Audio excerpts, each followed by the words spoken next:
What is up, everybody? Welcome to DFS by the Numbers. This is my betting breakdown video for UFC Vegas 59. We have Jamal Hill going against Thiago Santos. I need all the wins, yeah. Harder than all that is. You better move, you might get knocked out. Knocked out. You better move, you might get knocked out. Knocked out. You better move, you might get knocked out. Knocked out. And we are back for another betting breakdown video this week, breaking down UFC Vegas 59. A very sketchy card, in my opinion. A card that I'm only going to have a couple bets on. I'm going to keep it super light. Lots of really big favorites. Lots of spots that are literally unplayable, like Terrence McKinney minus 1,000. Olszajchuk like minus 700. Lots of very wide lines here and sketchy spots. So I'm going to keep it very light this week. And next week's not much better, but we do get to end the 12-week stretch we've been on with a very good UFC 278 card in, I think, August 20th. So looking forward to that, but first we got to get through this card, and yeah, my goodness, like I said, I'm going to keep it very light. But yeah, guys, before we get started, if you guys can please leave a like on the video, subscribe to the channel if you have not already, and as always, we're going to be talking about these fights from a betting perspective and a betting perspective only. If you want a further, more in-depth breakdown on why I like which fighter, on why I'm betting what, I did post a full card breakdown and prediction video on Tuesday, and then also did a live stream on Friday as well. And then around 12-ish, 1-ish in the afternoon on Fight Day, I will be premiering a best bet, giving the best bet on each and every fight on the entire card. So make sure you are subscribed so you not miss out on that. But I say we get into it. Like I said, I have 5 bets here, and tempted to add a couple things on, but I'm not even sure. I mean, we have Bueno Silva going against Stephanie Edgar. This fight is giving me a big headache here, and because I think the lines should be flipped here. I think Bueno Silva, I think the opener was more correct here. The reason being is I think the striking is heavily in favor of Silva. She's higher volume, more tools on the feet overall. And Edgar is a very good grappler. She has a judo background.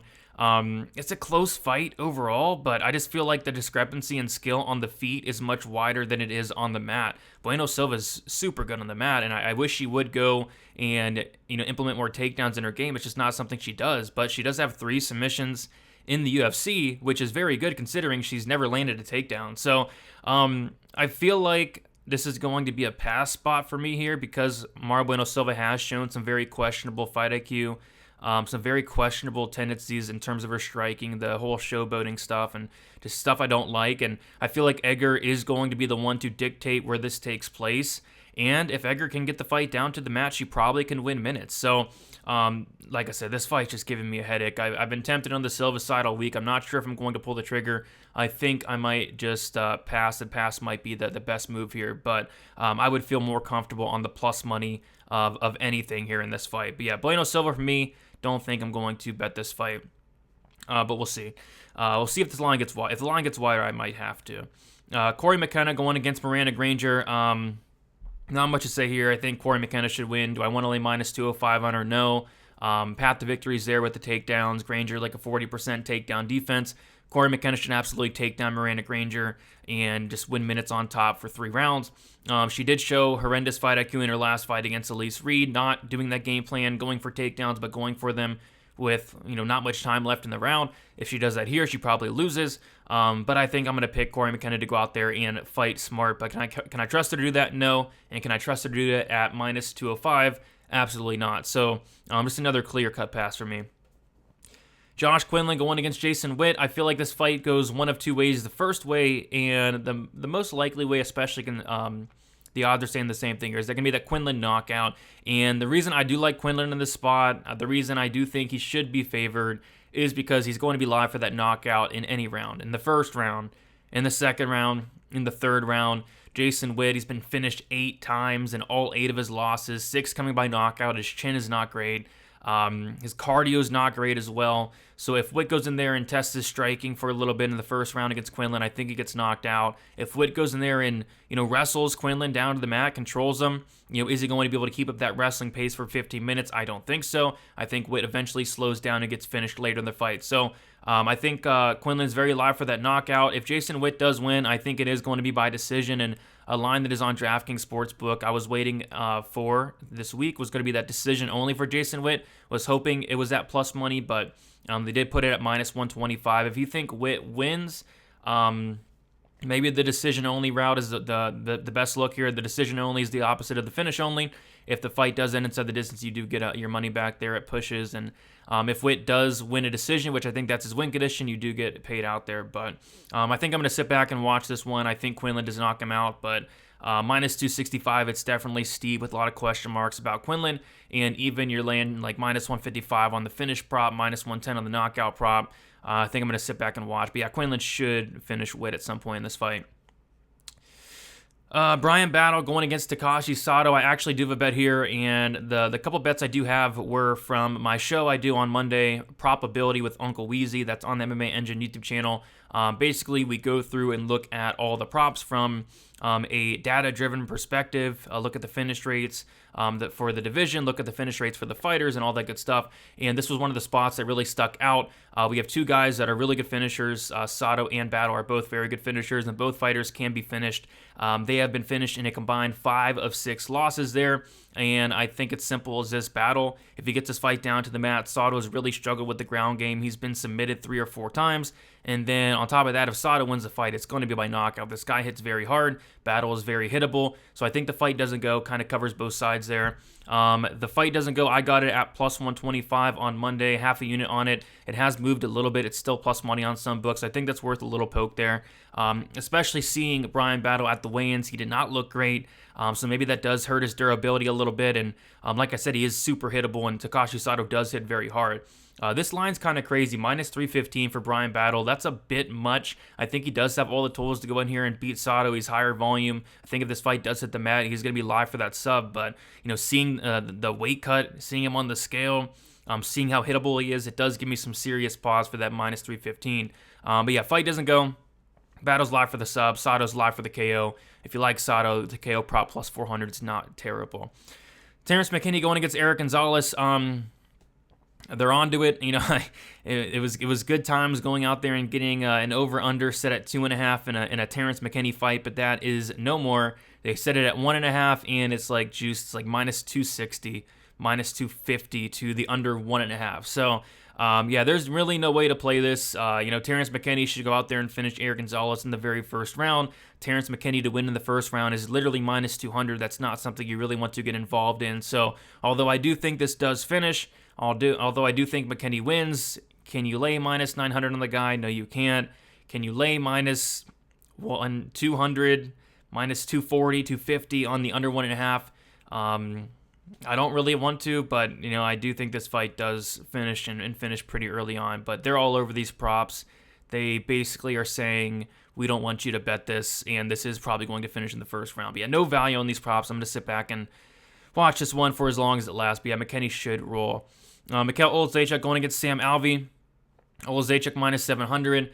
Sam Alvey is plus 525. And another fight where I like Olszajchuk. I'm with everybody else, fading on the fade Alvey train. But again, they're all over it. Do you want to lay minus 700 on Olszajchuk? No. Do you want to parlay him?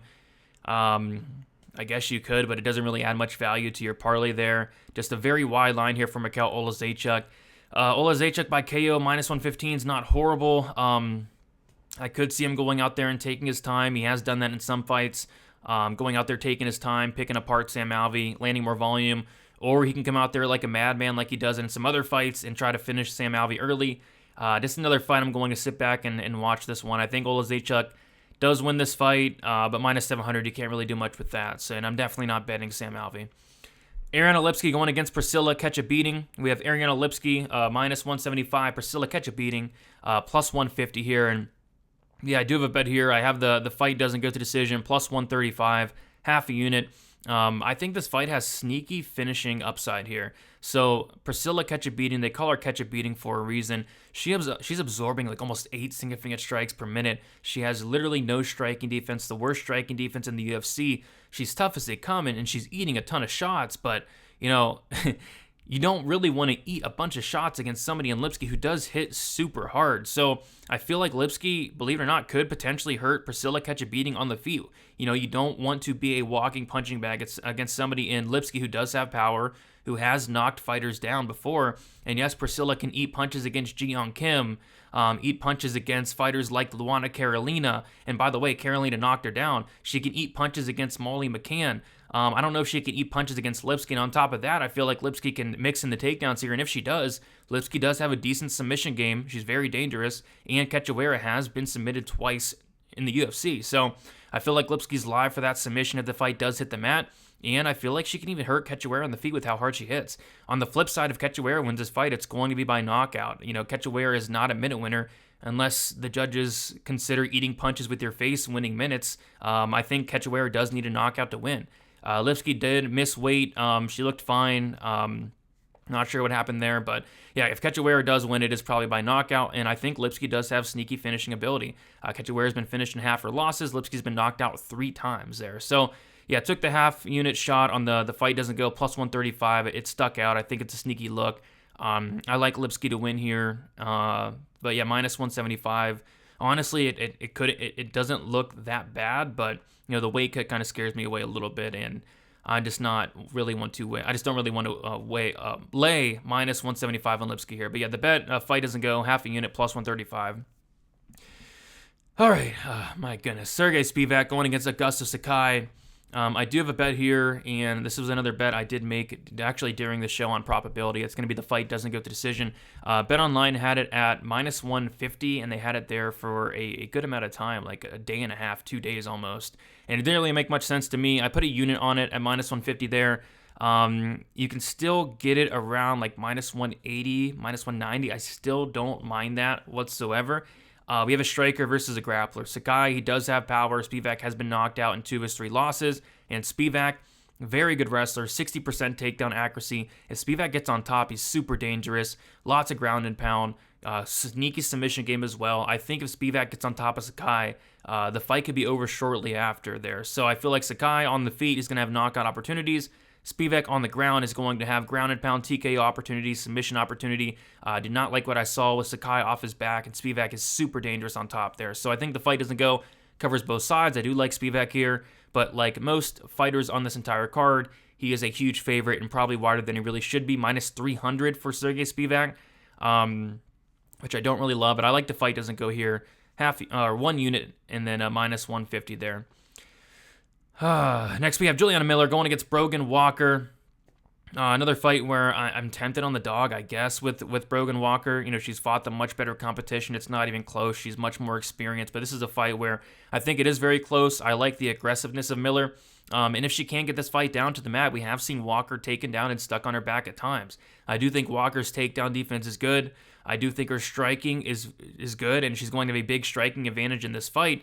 And it's just, Miller's super aggressive. I feel like she can make this very close to competitive on the feet for the most part. But I do think she's also going to be eating a ton of strikes on her way in. And then, like I said, Miller, she's going to try to get this fight down to the mat. I think Walker should stuff the takedowns. But again, this is a very close fight. It's a fight I don't really want to put my money on. And I think I'm going to pass. But Walker would be my lean. I'd rather be on plus money here, if anything. Next, we have Zach Pauga going against Muhammad Usman. Pauga minus 275, Muhammad Usman plus 230.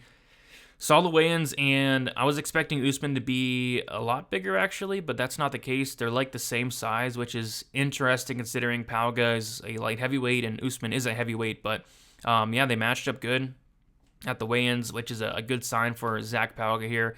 Minus 275, it's steep, but I'm not going out here and picking Usman. I think Pauga should win this one, and I think he wins it by decision. He's not much of a finisher. He has 5 professional fights, all at light heavyweight. He only has 1 finish in those. Maybe he can finish Usman late. I think the over 1.5 is something I would consider in this fight. It's not a terrible price, I don't think. I think it's like minus 190, something like that. The over 2.5, I think, is like plus money around there. Well, I don't hate that as well, but I think Pauga wins. I think the overs are interesting. If there is an early finish in this fight, honestly, it probably comes from Usman, but I don't think it's all that likely. Pauga seems like a tough guy. So, over 1.5, over 2.5 are things I would consider, but again, I'm not betting this fight.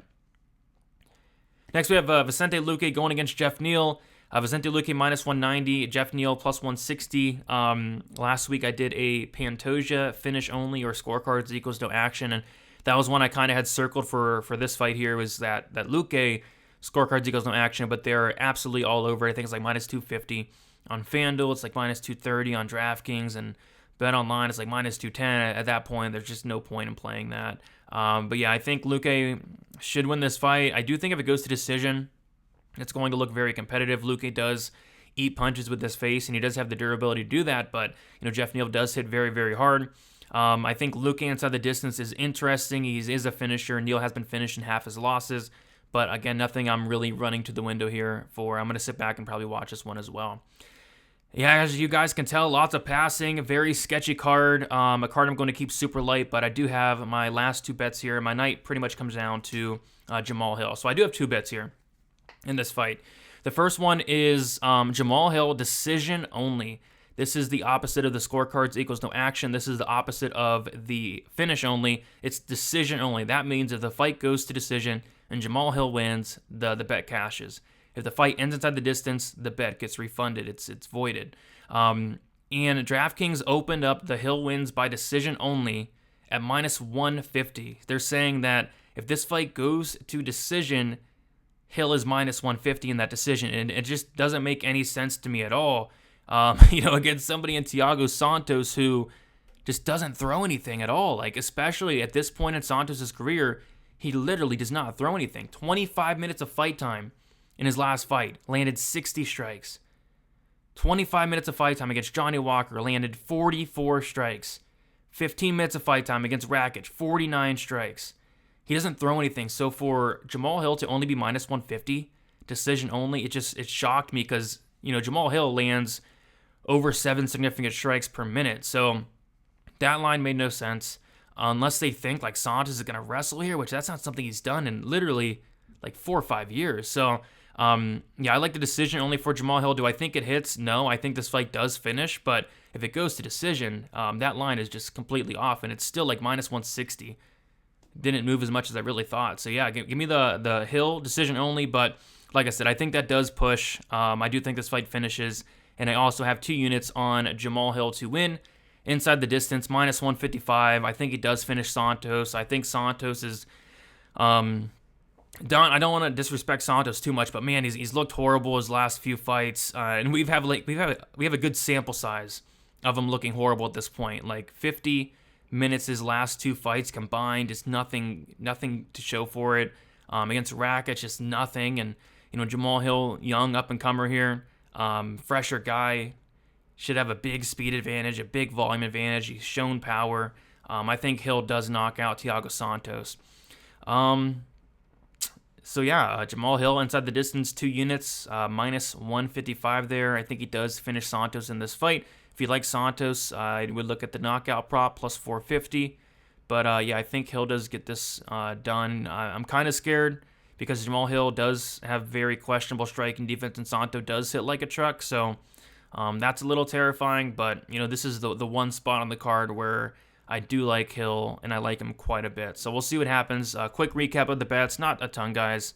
Lots of passing. Very sketchy card. Keeping it light. But yeah, I have a half a unit on Priscilla catch a beating. Lipski fight doesn't go. +135. Half a unit on the Brian Battle Sato fight doesn't go. +125. 1 unit on the Sakai Spivak fight doesn't go. -150. 3 units on the Hill decision only. The opposite of the finish only and scorecards equals no action. 3 units -150. I do think that pushes. I do think this fight finishes, but that line is off and is still off. And then Hill wins inside the distance. 2 units -155. That is the action. Short and sweet. Next week will probably be short and sweet as well, although there are 2 spots that really stick out next week. And then UFC 278, a ton of spots are sticking out already. So this is going to be a light card for me. Next week will be light-ish, I feel like. And then I'm going to have a ton of action for 278 already. Like I said, a bunch of spots sticking out. So that's about it, guys. Leave a like on your way out. Subscribe to the channel. And best of luck for UFC Vegas 59. We'll talk to you very soon. See ya.